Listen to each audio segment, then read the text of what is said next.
Alors la première étape du chantier a été d'arracher la dalle au-dessus du canal qui a été évacué par barge et péniche. La seconde étape a été le terrassement et pareil, évacuation des déblais par péniche et par barge. Par la suite, nous avons posé les quai-bus, les dalles. Il y a environ entre 800 et 1000 m² de dalles à poser. Et nous avons encore effectué la pose des blocs marches en granit sur chaque escalier, à chaque extrémité du chantier.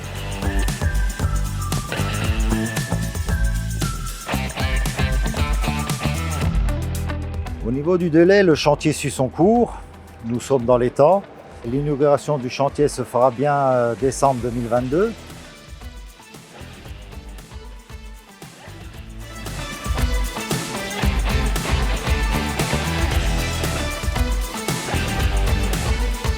Notre rôle a été la dépose de l'ensemble des monuments du site, y compris le monument en grès sur ma droite, qui a été le plus compliqué finalement. Celui-ci, on l'a entièrement déposé. On a découvert derrière d'ailleurs une âme en béton qui n'était pas prévue dans le marché.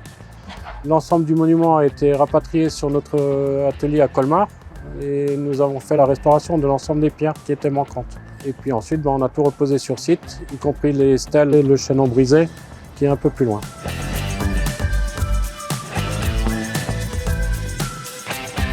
Donc nous avons déplacé le monument en grès, le monument commémoratif qui était le plus important, sur lequel nous avons encore les lettrages en bronze et quelques croix qui sont à restituer là prochainement.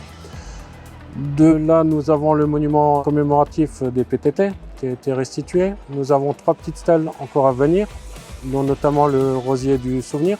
Pour finir, nous avons déplacé le chaînon brisé qui est l'œuvre de M. Perrin.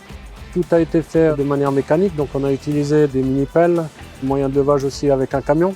Donc on l'a déposé sur le parc, elle était perpendiculaire à ce qu'elle est aujourd'hui. Nous avons recréé un nouveau socle et reposé cette œuvre à la place indiquée par l'artiste M. Perrin, qui est très attaché à son œuvre et pour lequel nous avons eu plusieurs instructions qui ont été respectées.